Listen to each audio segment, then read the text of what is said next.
I asked my Instagram audience to weigh in on what my next nutrition self experiment should be, because people in my line of work are always running little self experiments. So we can get a sense of what our clients are coming to us having tried.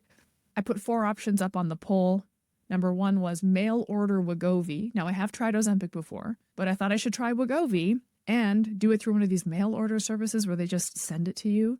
The second one was Octavia, where you slash your calories and eat these prepackaged fuelings. I've had so many clients come to me after doing Octavia, and I've had so many clients deciding between me and Octavia. I have a 6-month guided weight loss program that involves no tracking, no calorie slashing, no disgusting food.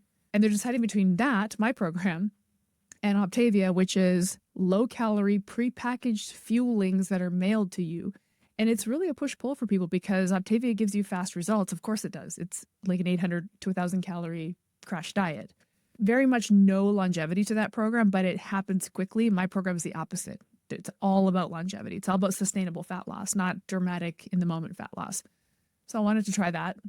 The third one was getting all of my protein from either dairy or weird supplements like protein pancakes or protein bars or shakes. No meat, no eggs, just dairy and whey protein. Just hammering dairy. And the fourth one I put in my poll was working with a body comp coach to do a 12-week shred type bikini prep program. That's the one everybody chose. Everybody chose the last one. And I knew you were going to because it was the friggin' hardest one of all of them. And I think it was probably the most sensationalistic. And I think it's because it is a crash diet that promises dramatic results. People are really curious about that. I mean, people are obsessed with dramatic results. I'm not, but other people are. I think the drama of long, slow, effortless weight loss is very overlooked. Like all of a sudden, 5 years later, you haven't been gaining weight like all of your peers. All of a sudden, 5 years later, you still fit into everything in your closet. All of a sudden, you know what I mean? Am I losing you? Anyway, I get excited about that. I'm not excited about crash diets of any kind, but I put it in the poll and it won. So now I have to contemplate doing this. First of all, I did track down a coach or somebody I've been following. I'm not going to name drop this person. Somebody I've been following for years and years who seems actually to be kind of a normal person, very normal. She does get people up on stage. That's part of her business model, is to get you ready for a show, which I will never do. Hell no. Not in this lifetime. I getting up on stage to have somebody critique my body and rank my, forget, are you kidding me? Ugh, no.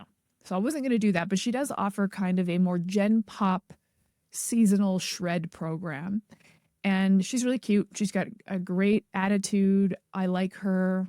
I vibe with her. I was going to explore it with her. But the deal here is, not to spoil the surprise, my friends, I don't think I can do this. And here are all the reasons why I can't. Before we get into this, I want you to have a little backstory on me, just in case you don't know me. And this is going to be the world's quickest just reintroduction to me. First of all, I'm not like a little tiny thing. So the idea of looking great in a bikini, I just feel like isn't happening for me. Like, I'm being really honest. I'm not trying to be self-deprecating, but I've tried. Believe me, I've tried. And even when I looked my best in a bikini, I didn't think I looked that good. You know, I'm kind of a strong, tall, uncurvy, straight up and down, boyish kind of shaped woman. And so looking good in a bikini, I just don't think it's quite the goal for me anyway. So if it's like a bikini shred program, rock the bikini, I'm like, I don't know. I'll just rock it the way I look now. It's not going to look much better, I guess is what I'm getting at. Okay. Secondly, I'm also not naturally lean. Even when I ruined my life trying to be very, very lean, I always kept a little rind on me. I have a little subcutaneous layer under my skin that I've never been successful in getting rid of. And I think that these shred programs really hang on that. Like, you're going to be this sort of peeled, wrinkled looking lean person.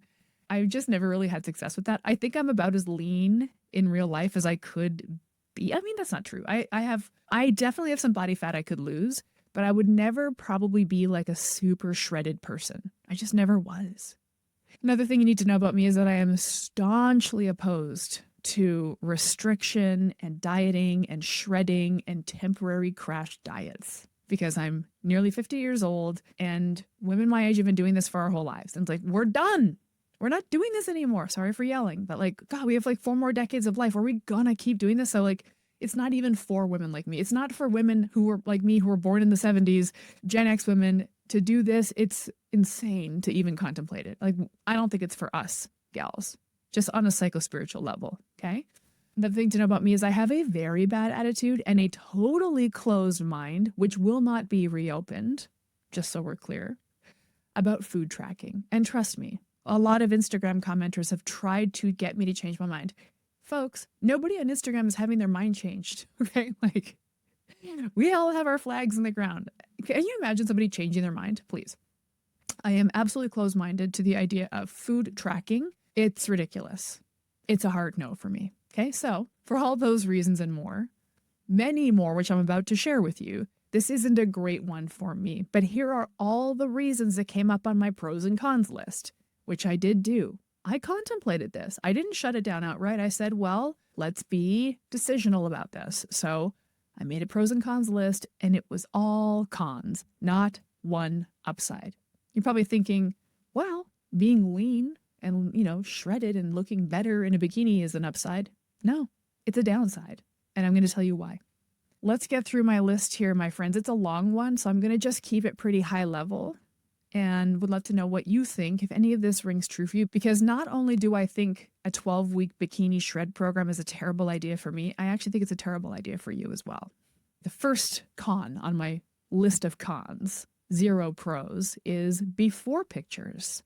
The coach will ask me to take before pictures because these coaches, that's their marketing currency, the before and after picture. Now, I think I could get better at taking pictures of myself, not for any reason other than to just get more comfortable with seeing a photograph of myself. And this is something I think women really struggle with. Regular, old-fashioned, normal women like me, people who aren't in front of the camera all the time, being able to see pictures of ourselves with neutrality would be great.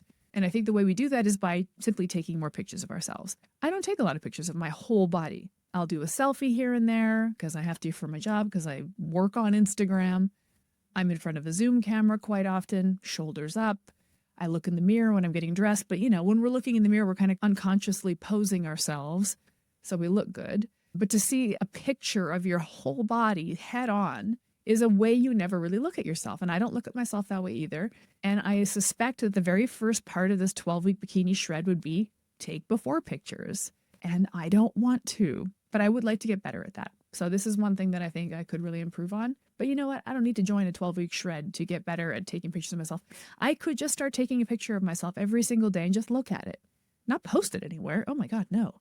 Just take a picture and look at it and say, there I am. That's what my body looks like. Good to know. Just absolute neutrality. I think many of us could do this, and maybe we should, because I know one of the biggest goals that I hear from prospective clients is, I want to like the way I look in photographs. Well, my friends, I don't think you will like the way you look in a photograph unless you practice looking at photographs of yourself.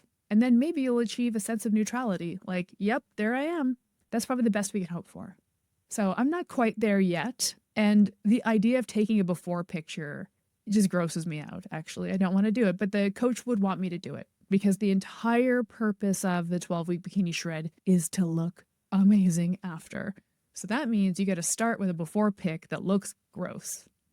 I'm not ready to look at a picture of myself that's gross or to even contemplate, oh, the before picture of me is gross. I'm gross. Do you know what I mean? Because, spoiler alert, the thing is, you're going to be your before picture again. When you do a 12-week shred, it's temporary crash diet fat loss. You're going to get the outcome, but then you're going to return to your before body again and live in that body. And if you decided, this is my before picture, it's unacceptable.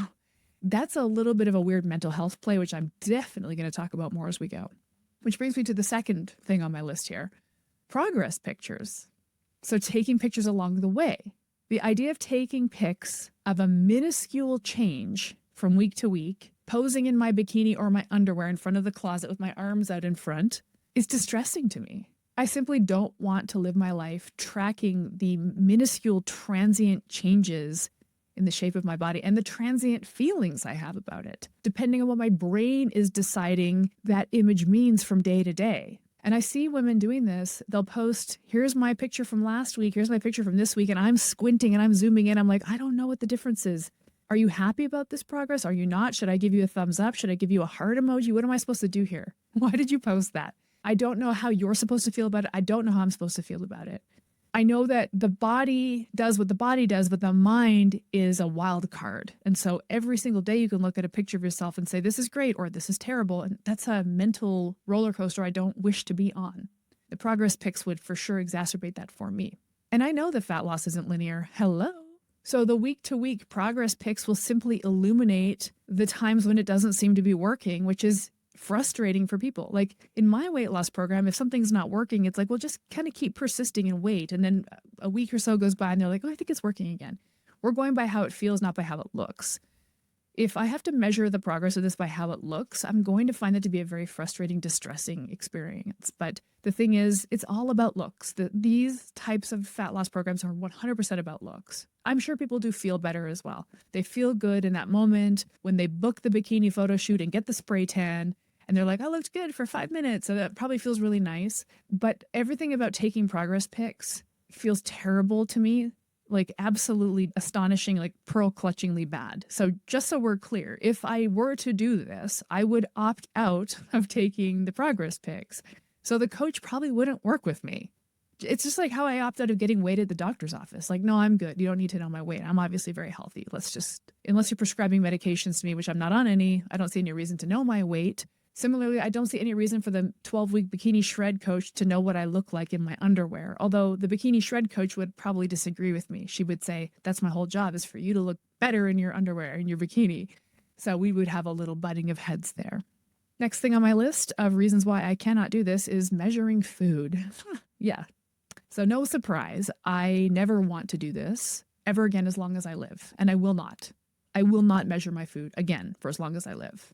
So that disqualifies me from a crash diet like this, which is going to involve macros and calorie restriction, which involves and requires food measuring. I'm not going to do it. I just don't want to do that. Currently, I eat an animal protein forward, really nutrient dense whole foods diet. I eat all the way to satiety whenever I feel hungry. And no 2 days are alike. Some days I'm more hungry, some days I'm less hungry.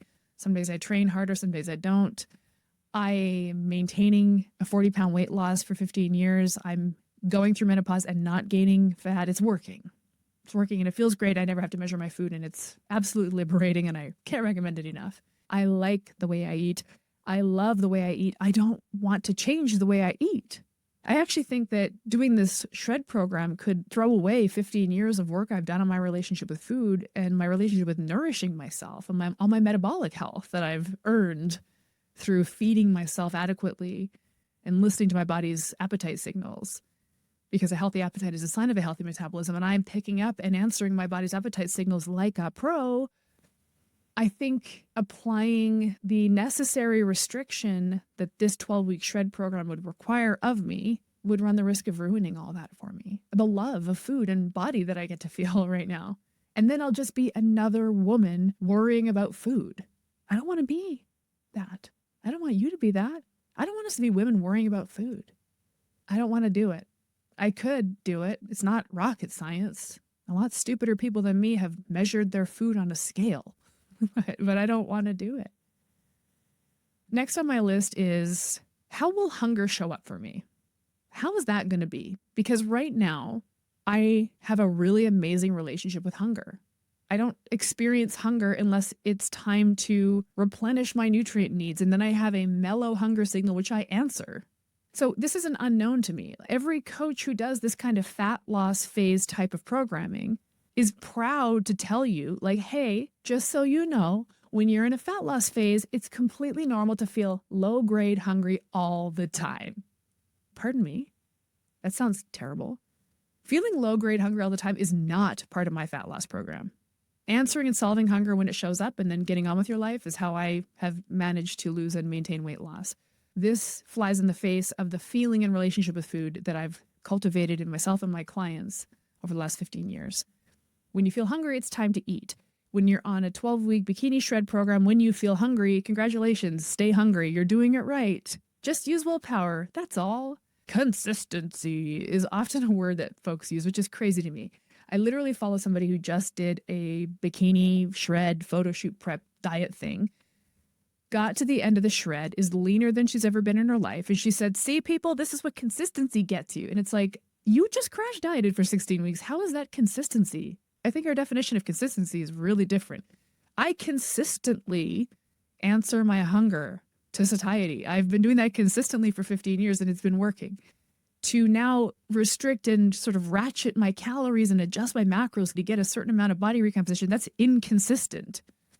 I don't like the idea of feeling low-grade hungry all the time. I think it's very fucking dysfunctional. There, I said it. Okay? Right now, my hunger is really quiet and well-managed. I don't really have urgent hunger signals ever. I don't battle hunger, ever. Food noise? Never heard of her. Okay, not true. Back when I was starving myself and dieting and over-exercising and under-eating, like many of us did, I was constantly hungry. I recall what that feels like. I'm not in a hurry to get back to that. Looking hot in a bikini for 5 minutes is not worth ruining the relationship with food and hunger that I currently manage. I don't crave snacks. I don't have to use willpower. And it seems reasonable to expect that if I did a 12-week bikini prep, I would start feeling hungry. I would start having cravings. I would start obsessing about food constantly. I don't want that for me or for you. Which brings me to the next thing on my list, specifically willpower. Willpower is something you must harness if you plan to ignore your biological hunger signal long enough to get to the end of the bikini shred program. You're going to have to use willpower the whole time. I'm not an undisciplined person. I was in the army. I was anorexic. Okay. Not many more people more disciplined than an anorexic person who doesn't eat at all. I'm very disciplined. But willpower makes me sad. I don't think exhibiting willpower while you restrict your food intake is a really great showing of willpower. I don't love it for women. I think we need to move on from that. I think we need to move on from glorifying that. I will not take part in glorifying the use of willpower to achieve temporary crash diet fat loss. I think that's damaging and toxic. I have a great sense of pride at how far in the complete opposite direction my pendulum has swung as it pertains to willpower. I never use it. I never use willpower, ever. Which doesn't mean I'm undisciplined. It doesn't mean I'm just binging and drinking and smoking and sleeping in and spending all my money. Very strange binaries that come into play when people think about this. It's like we do lose all rational thinking. Maybe that's because people are hungry because they're not eating enough at meal times. I don't know, but I've mastered the art of treating myself to whatever I want, whenever I want it, just enough to get the treat, but never overdoing it, you know? And as a metabolically healthy woman with a healthy relationship with food, I simply don't run amok with urges and cravings. Like I don't daydream about birthday cake. I don't daydream about mac and cheese. And I don't have any daydreams about food because everything's available to me if I want it. Willpower is a modern construct that has come about in the age of crash dieting. And I'm sorry, I thought we were done with this. I think back to young Erin in the 90s and early 2000s. I was in school to be a dietitian, which was really the height of my eating disorder. And I'm not saying that to disparage dietitian school, but I think you've heard that story before, right? Who goes to dietitian school? All the gals on a diet. I want to learn how to be a professional dieter, so I'm going to go to dietitian school. And we had to do a food journal. And I was so proud of myself because I ate fewer than 5 grams of fat every day. I was very proud. I wanted to show everybody, look, rice cakes and Diet Coke, baby. I got this. Yeah, but the whole time I was exhibiting willpower, just underfed. I can't believe I did that to myself for decades of my life. I can't believe I did that to myself. And I'm so grateful to my body for handling that and not punishing me for it with a permanently dysregulated metabolism. Holy shit, the body's so resilient. Thank goodness. Thank you, body, for putting up with that. Why would I put my body through that again? It just feels so old school. It feels really outdated to say, let's just ratchet down your calories, use a bit of willpower, white knuckle it, discipline, to get the end goal of temporary, rapid fat loss. Like, I'm sorry, did I just get in a time machine and go back to 1999? What's happening here? Doesn't feel very modern, doesn't feel very healthy. I don't love it for women, grown-ass women. If you're like a young thing and you're going to go shred yourself for the Cabo trip, knock yourself out. It's fine. Not for us, though. Not for me. I'm done with willpower. The next point on my long list of reasons why I cannot do a 12-week bikini shred program is, will it even work? Has anyone tried a 12-week shred on somebody who's already maintaining a relatively lean body composition by happily eating food, amazing, robust meals? Because if you take somebody who's kind of like freeballing and not really sure how to eat, they're not doing a great job, and you put them on a carefully constructed diet, they are going to have results. But I don't have that going on. I'm eating a really good diet. I'm maintaining my body composition really, really effortlessly the way I am now. I definitely have some extra body fat I could lose, not a problematic amount, just if I wanted to have that shredded look, which is the whole point of this. It wouldn't be a dramatic change for me in terms of the way I look, but it'd be very dramatic in terms of the execution. So I don't know if that juice is worth the squeeze. Weight loss for me, fat loss on the shred program would occur simply by eating less, not by changing my diet dramatically. And the idea of eating less, leaning out, taking the fat out, maybe restricting carbohydrates, it's very, very into the minutia. And I'm not totally convinced that I'd have a great outcome. I think actually the bikini prep coach might not even like me as a client because I'm eating pretty good already. There's not a big change to make there apart from restricting, which I don't want to do. Next on my list is food joy. And I wanted to touch on this because while I feel really sad about the prospect of eating joyless egg whites and chicken breasts again, to be honest with you, the amount of joy I get from food right now isn't that extreme. It's pretty mild. I get mild joy, sort of a temperate joy from food. And I think it should be this way. I enjoy the food I eat. It feels good. It's yummy enough. But nothing about my current food is like fireworks going off in my mouth. I have a really ordinary relationship with like food pleasure, which I think is super helpful. That's the sweet spot, baby. Having kind of an ordinary relationship with food pleasure where like I get enough pleasure from food, but I'm not seeking all of my life's pleasure from food. I think food pleasure in the day-to-day meals should feel this way. Like in your everyday regular life, just food is delicious and satisfying and satiating, and that's it. Mild and mostly unexciting. Treats become the exciting part, and those are enjoyed occasionally and fully. That might be a beautiful meal at a restaurant, or maybe you go on a cruise and you just like eat everything for a week, or maybe it's that ice cream cone you really want. Those are the exciting moments of food. Food has exciting moments, but I don't think food needs to be exciting all the time. Does that make sense? So to some extent, I've already managed and developed my own expectations around how exciting food should be. So eating boring food for 12 weeks wouldn't be that big of a stretch for me because I don't think food should be that exciting. But once I'm hungry, my food joy threshold I might lose it. I might be looking for the exciting treat. Where right now it doesn't really plague me. The desire for treats is not a going concern. But if I'm hungry enough, that could change. I could now be looking for way more food joy. I could be planning my cheat meal and having these insane mukbang cheat meal things, which is something I would never do in my current life. It's like I will have a small treat when I want it, but if I'm restricted and hungry, I could see that going haywire. The next on my list is, well, wait a second, what will I be allowed to eat? Because I just mentioned the idea of chicken breasts and egg whites, which makes me sad. But then I was like, well, what kind of stuff do they allow? Like, can you have filet mignon? Is that allowed? Could I have an egg yolk once in a while? I'm just curious.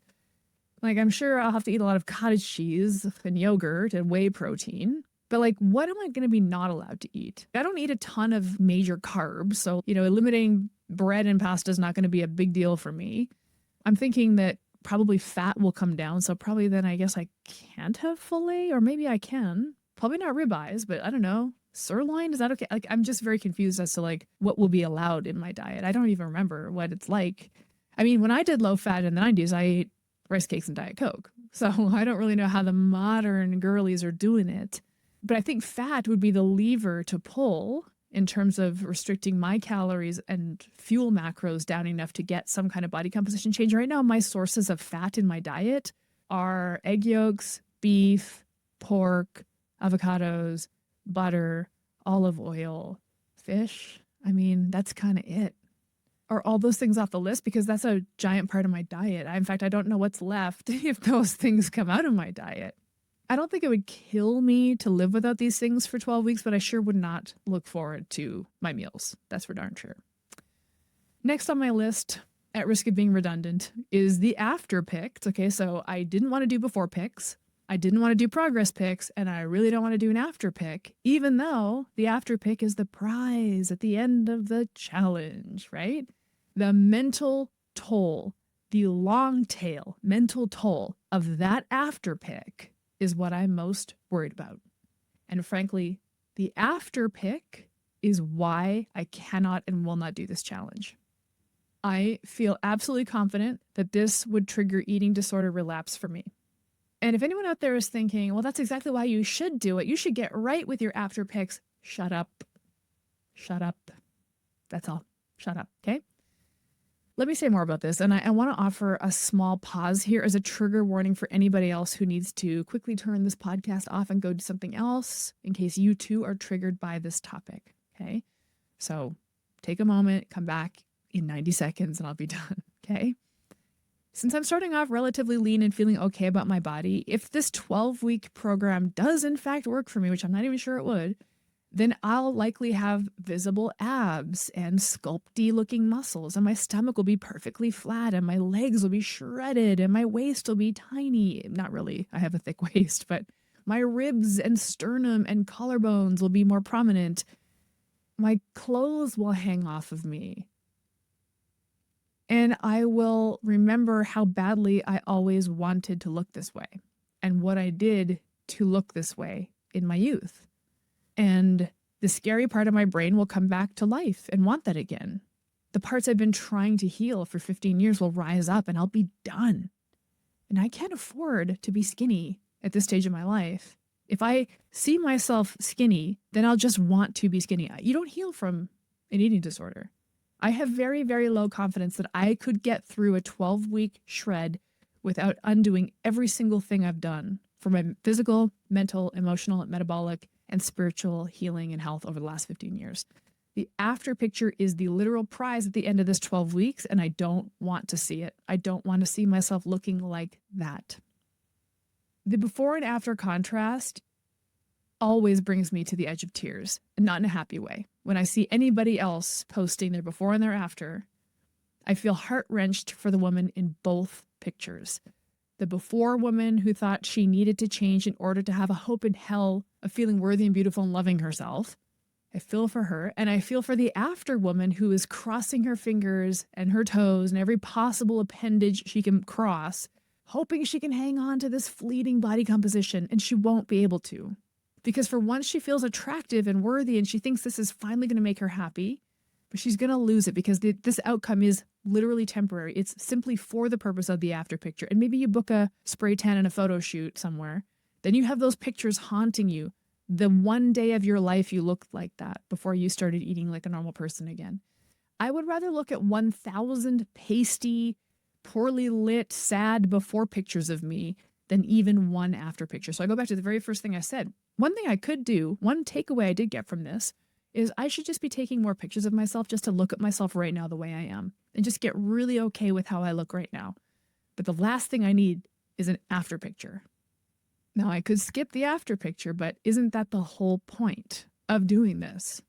So if the whole point of doing this is to look a certain way after, and I don't even want to know what that looks like, then I can't do it.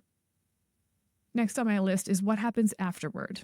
And this is a conversation I have with a coach, and I would be curious to know how she handles the after. And that's one of the reasons that had me curious to do this, quite honestly. The reason this made it on my list of possible experiments is because I was very curious about the reverse dieting process.